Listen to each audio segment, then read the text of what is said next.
businesses up and down the land are downsizing, laying people off. But despite this, in some businesses, according to the latest research by Professor Veronica Hope Hailey of Cass Business School, levels of trust between the board and management of the company and the employees are actually rising. How can this be possible?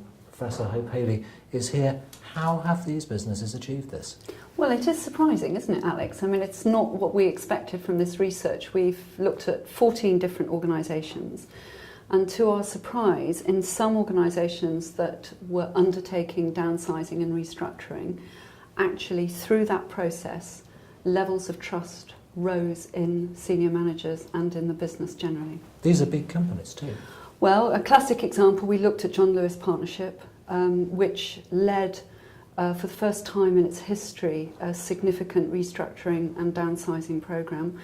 I was engaged in that particular piece of research myself rather than one of my team, and I can literally tell you that in the focus groups they told us that they actually trusted the business more as a result of the way they'd handled that downsizing and restructuring than ever before in their employment history. Now, will this tie in with, because I've looked at the research, you say that businesses that are engaged in this sort of process should build up what you call a trust fund. Is that part of the answer?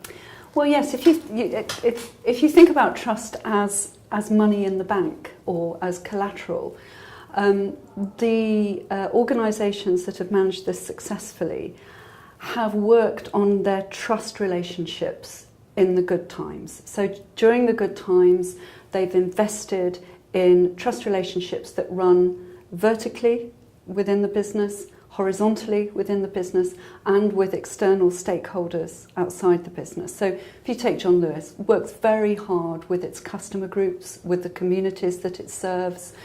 It works extremely hard to keep its leaders accountable to lower levels of employees. And therefore they go into these hard times with trust money in the account. Others that we came across, and very notable one, is a local authority called Sunderland City Council, who have really taken a bold move in managing the public sector cuts. And their chief executive went out into the community and into the workforce and said, look, if we make people redundant in this city, we are actually damaging the community. So will everybody work with us to try and save jobs? We will implement the cuts, but we will try a redeployment policy whereby we save jobs and therefore we save the community. And it is this appealing to a number of different stakeholders within and outside the organisation that seems to impress and comfort and reassure employees that they are working with trustworthy leaders and organisations. So you're saying this is a two-way thing. This actually changes the nature of the relationship between employers and employees.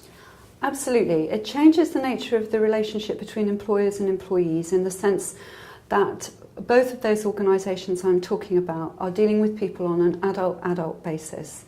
The leaders are appealing to people to work with them as a community, as a collective. And I think the other thing is it changes the relationship between leaders and followers. So in John Lewis, they are asking their employees to take responsibility for the future of the firm, to work with them to make this business more commercially fit for purpose on the high street. In Sunderland City Council, they are saying, look, employees, can we work together to ensure that this local authority delivers good services back into the community?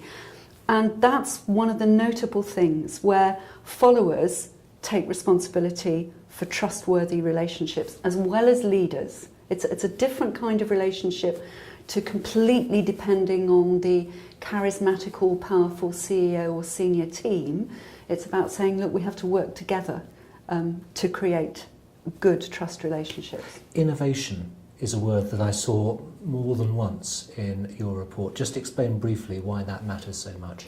Well, that matters so much because we know from previous research that there is a link between if you have high trust relationships, that will generate innovation for the very simple reason, Alex, that people are more willing to take a risk or experiment if they trust the managers they're working for, if they trust the leaders to back them in case of success or in case of failure. So people, you're saying people are prepared to be more entrepreneurial even in a corporate context if they feel they are trusted? Yes, if they feel that they can take a risk and their managers will back them and will be there for them to support them in this innovatory leap forward, then they're more likely to take that risk. So this issue of trust, to my mind, is so important to kickstart the UK economy again. We have to address this issue because, to my mind, getting some basic levels of trust back into society and business is going to be what helps us kickstart the economy. And understanding that responsibility for kickstarting our economy again lies with everybody. It's not just leaders, it's the followers in the workplace coming together and saying, we can grow, we can innovate, and we can take some risks.